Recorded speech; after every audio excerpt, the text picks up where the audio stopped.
안녕하세요. 전국 청소년 독서 토론 한마당 북콘서트 진행을 맡은 사계절 출판사 아동청소년 문학팀 편집자 장슬기입니다. 출판문화산업진흥원에서 주관하는 전국 청소년 독서 토론 한마당은 학교에서 교사와 학생들이 독서 토론 활동을 직접 기획하고 운영하는 걸 지원하는 프로그램이라고 해요. 그래서 오늘은 청소년 문학 편집자인 저와 지금 굉장히 사랑받는 청소년 문학 작가 두 분을 모시고 학교에서 청소년과 책을 읽는다는 것에 대해서 이야기를 나눠보려고 합니다. 이제 오늘 저와 함께 하실 두 분의 작가님들을 소개할게요. 이분들은 워낙 사랑받는 작품을 쓰신 분들이라 자기소개는 좀 새로우실 수도 있을 것 같아요. 김혜정 작가님, 황영미 작가님, 선생님들께 인사해 주시죠. 네, 안녕하세요. 저는 청소년을 사랑하고 그들의 이야기를 쓰는 황영미라고 합니다. 안녕하세요. 저는 10대는 아니지만 10대가 주인공인 글만 쓰는 작가 김혜정입니다. 네, 저희가 북콘서트를 준비하면서 청소년과 함께 책 읽기를 위해서 뽑은 키워드가 15과 17이에요. 평소에 저는 청소년들에게 읽을 책을 추천해달라는 부탁을 많이 받는데 우선 청소년 문학이라는 장르에 대해서 소개한 다음에는 독서량에 따라서 각자 다른 책을 추천해야 된다고 이야기를 하기는 해요. 그게 원칙적이기는 할 텐데 사실 학교에서 청소년들과 책 읽기를 하다 보면 중학생과 고등학생 사이에는 굉장한 차이가 있을 것 같거든요.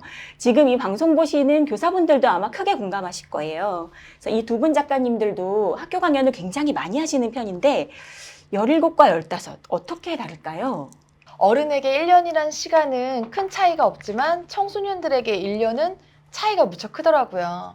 그래서 15이라는 나이는 갑자기 마음의 크기가 커져가지고 혼란스러운 시기라면 그래도 17은 그 커진 마음의 크기를 받아들이고 적응하는 시기 같아 보여요. 제가 15살 때 학원을 다녔거든요. 그때 학원 선생님이 하신 말씀이 지금도 기억이 나요. 너희들, 우리가 이제 별일이 아닌 것에 막 까르르 웃고 이러니까 그때마다 그런 말씀 하셔서 너희들은 사춘기 제2, 4분기지 이런 말씀 하셨거든요. 그러니까 그 말이 지금까지도 기억이 나요. 그러니까 15은 사춘기의 한 2, 4분기 정도 계절로 나누면 봄, 여름, 가을, 겨울 중에 여름에 해당하는 뭐라 그럴까? 그러니까 사춘기의 특성이라고 흔히 얘기하는 그것의 절정기인 것 같고요. 17은 가을쯤 해당하는 아까 김희정 선생님 말씀하신 것처럼 그 정도 시기인 것 같아요. 마음이 커지고 여름 같은 나이 15을 키워드로 저희가 뽑은 책은 김혜정 작가님의 500년째 15과 황영미 선생님의 체리새우 비밀글입니다라는 작품입니다.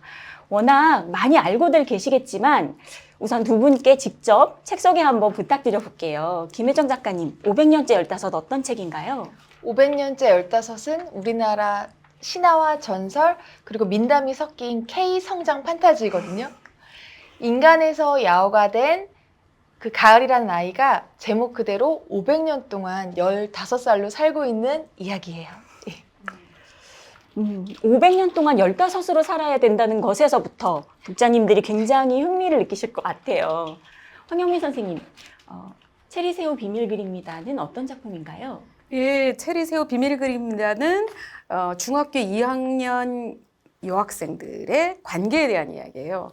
제가 작가의 말에도 썼지만, 청소년들, 그러니까 10대 커뮤니티에 들어가면서 거기서 있었던 얘기에 댓글을 달다 보니까 비슷한 고민들이 계속 올라오는 거예요. 그래서 그거를 묶어서 단체 답글을 다는 심정으로 써봐야겠다라고 시작해서 쓴 거고요.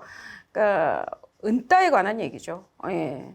왕따 얘기는 작품으로도 많고 왕따를 도와줄 사회적인 시스템이 마련되어 있지만 은따는 그렇지 않더라고요. 그래서 거기에 대해서 작품으로 좀 위로를 해줘야겠다. 그래서 쓴 작품입니다. 예.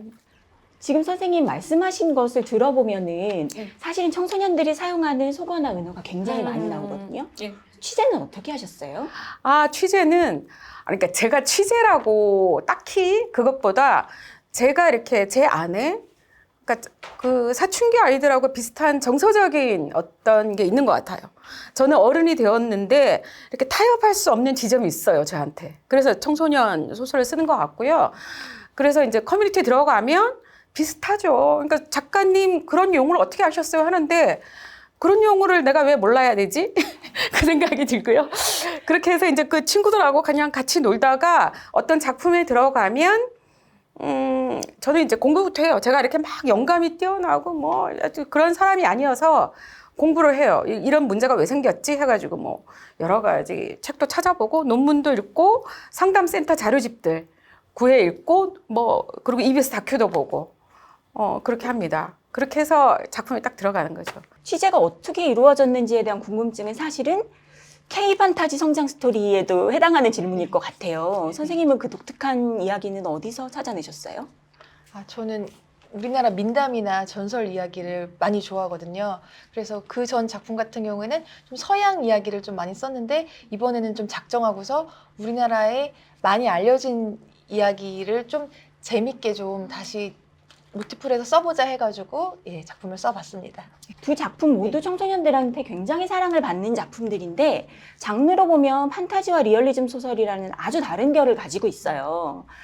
이 두 작품을 묶는 교집합이 바로 15이라는 나이인 것 같습니다. 김혜정 작가님은 15에 첫 책을 내시기도 했는데 선생님께 15은 어떤 의미인가요? 저의 15은 온통 검은색이었어요.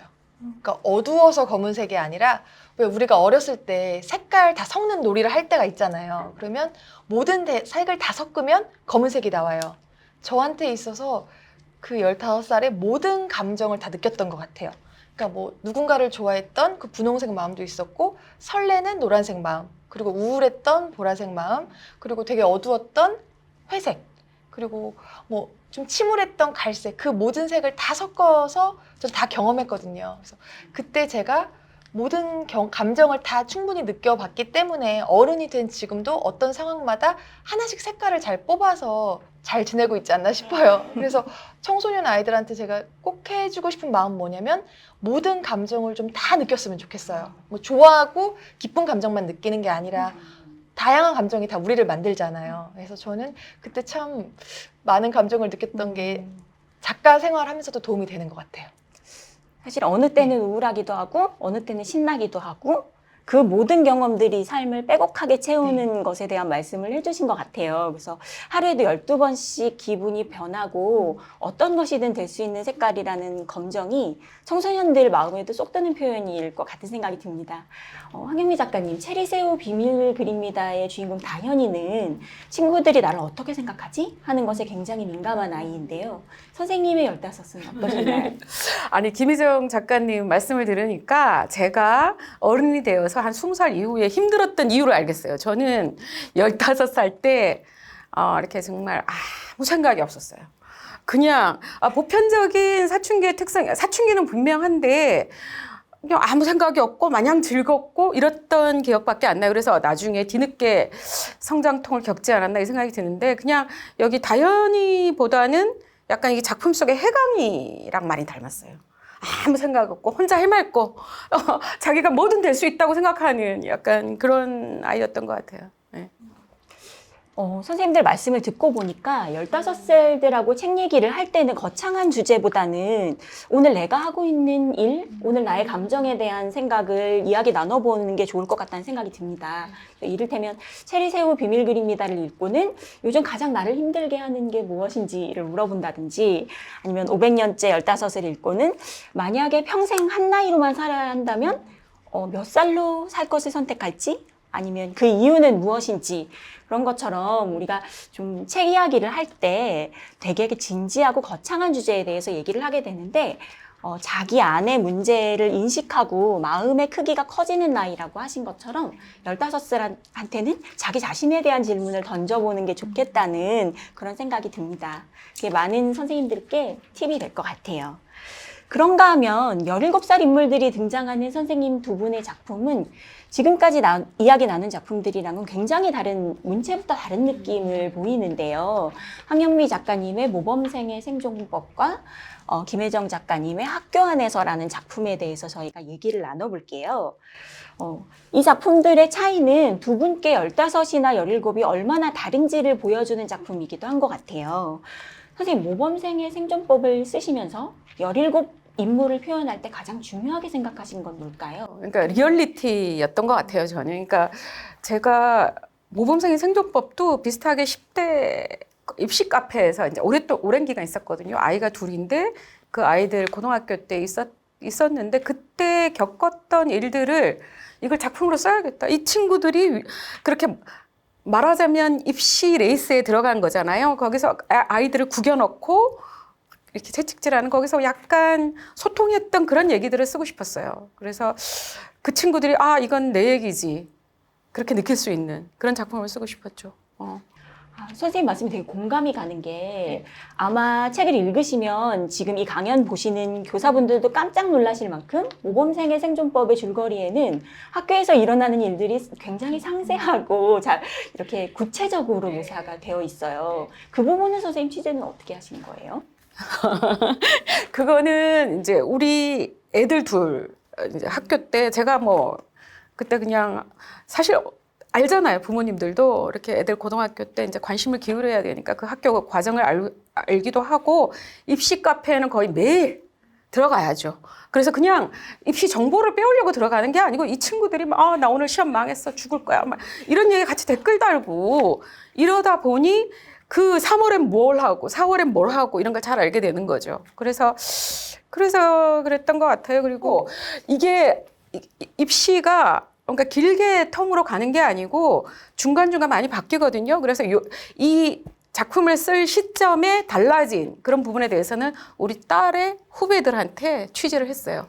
그래서 막 여러 취재를 하고 뭐 실제로 여기 정독실이 나오는데 정독실이 정말 있어? 라고 생각을 하겠지만 실제로 조사를 열심히 했답니다. 그래서 실제로 아직도 남아있고 겉으로는 아닌데 편법으로 많이 남아있는 그런 거를 했죠. 취재를 많이 했죠. 좀 웃픈 얘기이기는 하지만 그 교과 과정이 바뀌고 입시 상황이 바뀌면서 굉장히 구체적으로 묘사하신 부분들이 금방 바뀌어가는 것. 맞아요. 네, 이런 것들은 교사분들도 충분히 이해를 하실 것 같고 어떤 입시 환경에서든 그 이야기를 관통하는 어떤 청소년들의 괴로움을 그쵸. 잘 표현하신 작품이라는 생각이 듭니다. 선생님 작품인 학교 안에서는 아까 작품이 판타지였다면 이번엔 스릴러처럼 느껴지기도 하는데요. 어떤 작품인지 소개 부탁드릴게요.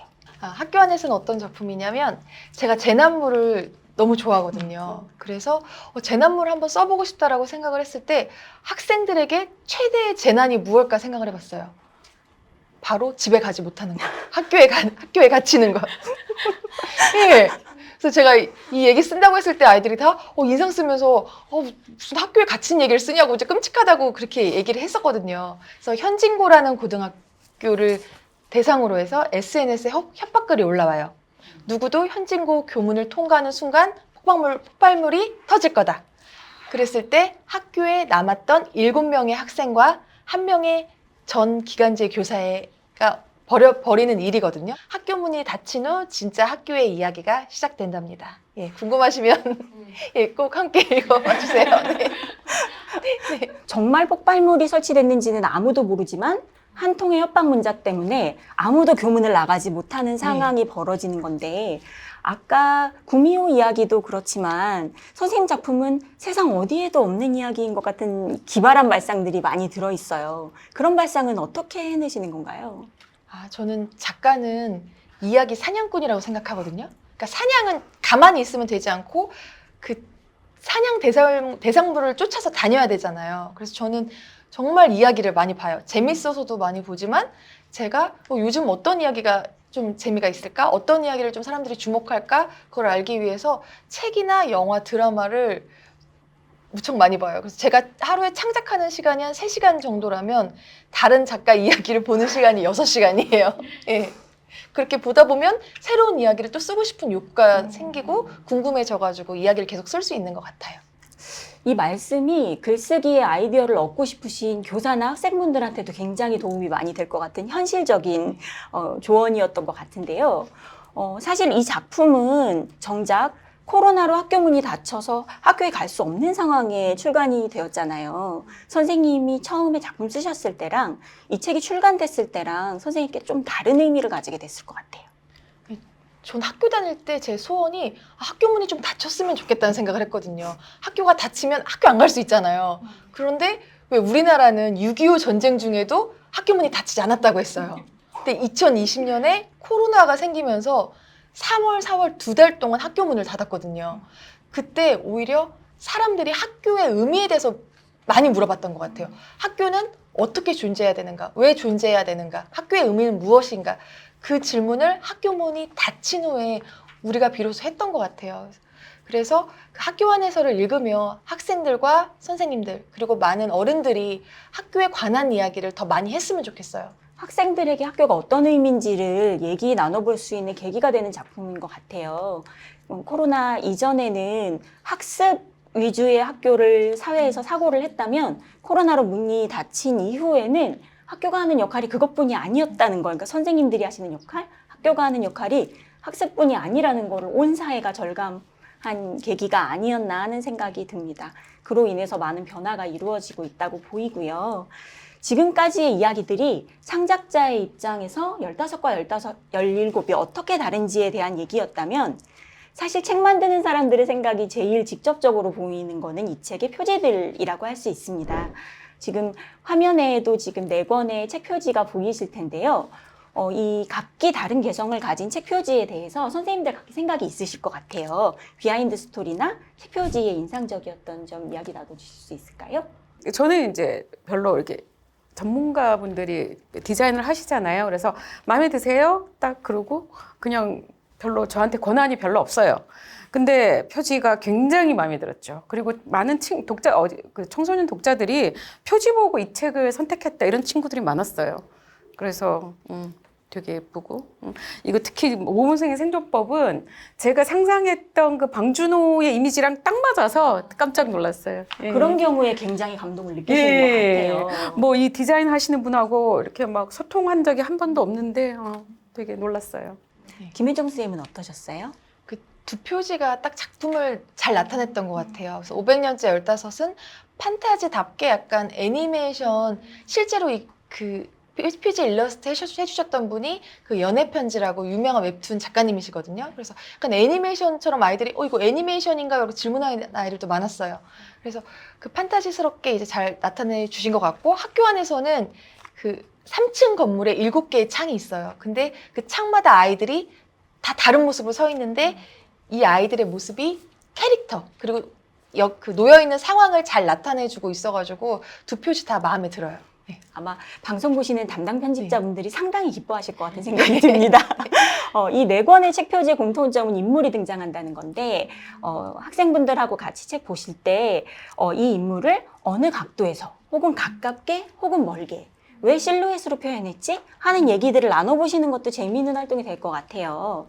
그래서 책 표지를 보고 이어질 내용 상상하기 이런 것들은 초중고등학교에서 모두 하고 있는 독서 활동인데 편집자로 추천을 드리자면 아마 많이 하고 계시겠지만 뒷표지에 들어가는 글이 사실은 담당 편집자가 이 책에서 힘을 주고 싶었던 부분이라고 생각하시면 될 것 같아요. 그래서 저희가 인상적인 문장을 고를 때 편집자가 뒷표지에 무슨 문장을 발췌했는지를 보면 안다고 하거든요. 그래서 내가 이 책의 편집자였다면 어떤 뒷표지 글을 쓸 건지 아니면 다 읽고 난 다음에 뒷표지 글이 과연 이 작품을 훌륭하게 대변하고 있는지 이런 얘기들을 나눠보시는 게 독서 전 활동이나 후 활동에 모두 의미가 있을 거라는 생각이 듭니다.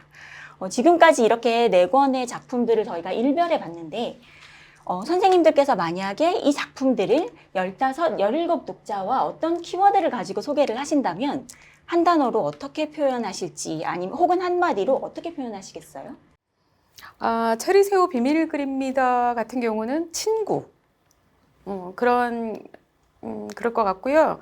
여기 모범생의 생존법은 버티기 가능하면 즐겁게 버티기 즐버 이렇게 될 것 같습니다. 저희가 많이 쓰는 어떤 말보다 즐거가 훨씬 좋은 것 같은데요, 선생님. 즐겁게 버티기. 김혜정 선생님은 어떤 걸 키워드로 삼으시겠어요? 중학생 친구들에게는 그 500년째 15을 추천하고 싶거든요. 그 책은 성장이 키워드예요.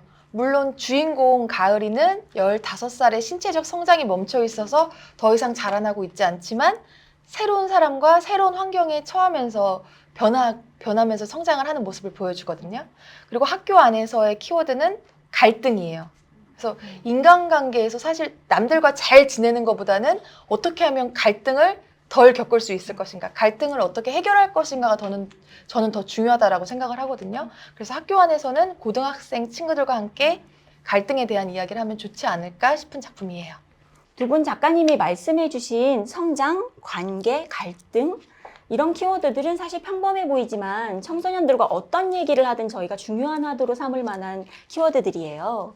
그래서 방금 말씀하신 어떤 부분들에 좀 조언을 삼으실 수 있는 책들을 또 추천해 주신다면 어떤 청소년 책을 추천해 주실 수 있을까요? 저는 김혜원 작가님의 나는 문이라는 소설을 너무 좋아하거든요. 그래서 제가 작년 5월인가 이 책을 처음 읽고 아직 시간이 많이 남았지만 2021년의 책은 이 책이다 하고 제가 결론을 냈고 정말 2021년에 읽었던 책 중에서 가장 좋았어요. 왜냐면 이 책은 그 한 아이의 죽음을 전혀 관련 없는 아이들이 왜 죽었을까를 밝혀내는 내용이거든요. 그래서 그 추리하는 과정도 있지만 저는 이 책이 아이들에게 어떻게 살아야 과연 옳은 것인가 라는 질문을 던져주는 책인 것 같아요. 그래서 연대의 힘이 무엇인지를 보여주고 많은 고민을 하게 해주는 책이라서 저는 이 책을 정말 좋아하고 많은 그 청소년 독자들과 그 선생님들께서 함께 읽어봐 주셨으면 좋겠다고 생각을 했어요. 나는 문이라는 작품은 사실은 학교 선생님들도 그러시겠지만 편집자들 사이에서도 출간 이후에 굉장히 회자되었던 작품이고 김혜원 작가님의 작품의 특징이 그렇게 사회적인 어떤 문제와 연대에 대한 얘기를 해주신다는 거예요. 그래서 김혜원 선생님의 청소년 소설집 중에 추락하는 것은 복권이 없다나 다른 여러 작품들도 한번 찾아서 읽어보실 만한 작품이라는 생각이 듭니다. 토론하기에도 좋고요. 황영미 작가님이 또 청소년 책 추천해 주신다면 어떤 책이 있을까요? 제가 이렇게 항상 강연 다닐 때나 책을 하나 추천해 달라는 얘기를 할 때마다 굉장히 당혹스러워요. 좋은 책이 너무너무 많아서. 그래서 대답을 거의 못했는데 굳이 해야 된다면 그 로맨가리의 자기 앞의 생 이 책을 추천하고 싶은데요. 이 책은 사실 많은 선생님들께서 읽으셨고 그리고 많은 친구들이 앞으로도 읽을 고전인데요. 제가 왜 이 책을 추천하냐면 제가 이렇게 약간 책 별로 안 읽고 이러던 시절에 약간 이렇게 전반적으로 좀 무식하던 그런 시절에 이 책을 읽고 인간과 세계를 사랑하는 방법을 배웠어요. 이렇게 50년 전에 나온 책인데도 여전히 이 시대의 화두 있잖아요. 가난, 차별, 혐오 이런 문제에 대한 지침을 다 내려놓은 것 같아요. 그러니까 이 책을 읽고 나면 우리는 이 책을 읽기 전보다 훨씬 더 나은 사람이 되는 것 같아요, 제가. 그건 보장합니다. 그러니까 우리 친구들도 이건 이렇게 나이에 관계없이 그냥 고전이니까 무리 없이 읽을 수 있을 것 같아요.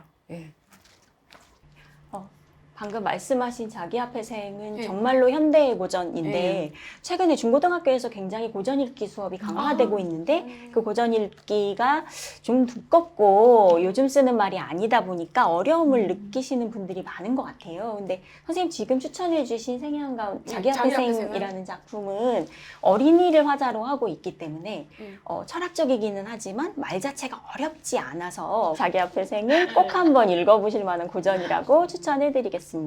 아마 고등학생들도 중학생들도 편하게 읽을 수 있을 것 같아요. 자, 이제 사실 저희가 종료를 선언한 적은 없는 것 같지만 코로나로 인한 사회적 거리두기가 많이 완화된 것은 사실이어서 저희 출판사에도 굉장히 학교 강연 문의가 많이 들어오는 시점이에요. 선생님들도 이미 강연을 많이 시작하셨을 것 같은데 지금 이 방송 보시면서 독서 토론회 하나로 작가 강연을 준비하고 계신 선생님들께 조언해 주실 만한 게 한 가지씩 있으실까요? 저는 선생님들께 꼭 부탁드리고 싶은 게 학생들에게 사전 독서를 좀 꼭 해주셨으면 좋겠어요. 그래서 사전 독서를 할 경우랑 하지 않을 경우에 아이들의 반응과 관심이 정말 많이 다르거든요. 사전 독서를 하지 않고 가끔 가는 경우가 있는데 그때 아이들이 저 아줌마는 왜 왔을까? 저 아줌마는 왜 내 시간을 뺏고 있을까? 약간 그런 그래서 저도 너무 힘들고 이제 아이들도 서로 힘든 경우가 생겨요. 그런데 아이들이 책을 읽는 경우에는 정말 설레는 마음으로 내가 읽은 책에 작가님이 오셨구나 하면서 책에 대한 질문도 정말 많이 하고 귀를 정말 쫑긋 기울이고 정말 눈을 반짝이면서 듣는 그 모습이 보여가지고 저는 사전 독서를 꼭 부탁을 드립니다.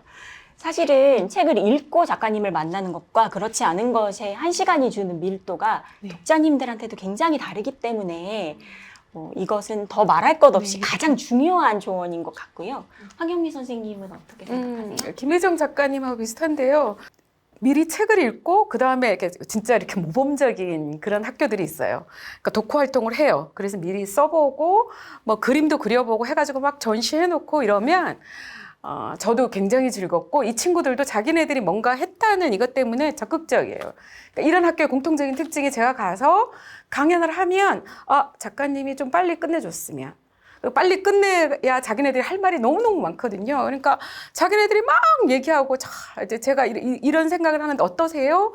이런 학교들이 있어요. 그러면 저도 뿌듯하고 서로 굉장히 행복한 그런 만남이 있었어요. 사전에 책 읽기 활동이 사실은 청소년들하고 수업 시간에 책을 읽고 그거에 대해서 얘기를 나눈다는 게 일선의 현장 선생님들께는 상당히 부담스러운 일이신 것이 사실입니다. 그래서 많은 출판사에서 선생님들이 내려받아서 사용하실 수 있는 그 교과 자료를 굉장히 오래전부터 만들어 오고 있고, 실은 코로나19가 불러온 어떤 거리두기 시기가 저희한테 미래를 앞당긴 것처럼 많은 프로그램들을 만들 수밖에 없게끔 했을 거예요. 꼭 어떤 출판사가 아니라 모든 출판사가 사실은 앞다투어서 그런 준비들을 해놓았으니까 편집자로서 제가 선생님들께 드리는 팁이라면 사실은 많은 출판사에서 자기 홈페이지에 소중히 간직하고만 있는 교육 자료들을 아무쪼록 방문하셔서 다운받으시기 바라겠습니다. 많은 출판사에서 그 독서 자료들을 중고등학교 선생님이 직접 만들고 계시기 때문에 선생님들이 활동하시고 그 후기를 남겨주시는 것도 출판사에서는 소중한 재산이 됩니다. 그러면 이제 마지막으로 청소년과 독서 수업을 계획하시는 선생님들께 한 말씀 부탁드릴게요. 그러니까 우리나라에 청소년 문학이 정말 재밌는 것들이 많이 나오고 있거든요. SF 판타지뿐만이 아니라 역사물, 그리고 현실 바탕으로 한 리얼리즘물도 정말 많이 나오고 있어요. 그래서 저는 책이 잠시만요. 책이 이렇게 하면 뭐로 보이세요? 새? 새에 뭐로 보이세요? 날개요? 네, 저는 책이 날개가 돼준다고 생각을 하거든요. 그러니까 우리나라 청소년 아이들이 뭐 어른들도 물론 힘들겠지만 이렇게 학교 안에 갇혀가지고 좀 이렇게 미래를 되게 걱정을 많이 해요. 그래서 갇힌 아이들한테 책을 읽으면 저는 이 날개가 돼줘가지고 아이들한테 또 다른 세상, 또 다른 세계, 또 다른 삶에 대해서 생각해 볼 시간을 주는 것 같아요. 그래서 정말 많은 작품들이 있는데 아직 아이들이 어떤 작품을 읽어야 될지 모르는데 가장 많이 도움을 주시는 분들이 학교 사서 선생님들, 그리고 국어 선생님들이 정말 읽으라고 하는 책들은 아이들이 한번 우리 학교 선생님이 추천해 주는 거니까 한번 볼까 하면서 보더라고요. 그래서 좋은 작품들이 많으니까 선생님들께서 아이들의 다양한 눈높이와 관심에 맞는 거를 추천을 좀 해주셔가지고 많은 아이들의 날개를 좀 달아주셨으면 좋겠어요. 저는 이 자리를 빌어서 감사하다는 말씀을 드리고 싶어요. 왜 그러냐면 제가 자랄 때 항상 교장 선생님께서 독서는 마음의 양식이다라는 그런 말씀을 거의 이제 굉장히 여러 번 하셨는데, 독서는 마음의 양식인데 무슨 책을 읽어야 되나. 도서관에 굉장히 많은 책들이 있잖아요. 요즘은 더 해요. 하루에도 막 어마어마한 양의 책이 쏟아지는데 여기서 무슨 책을 읽지?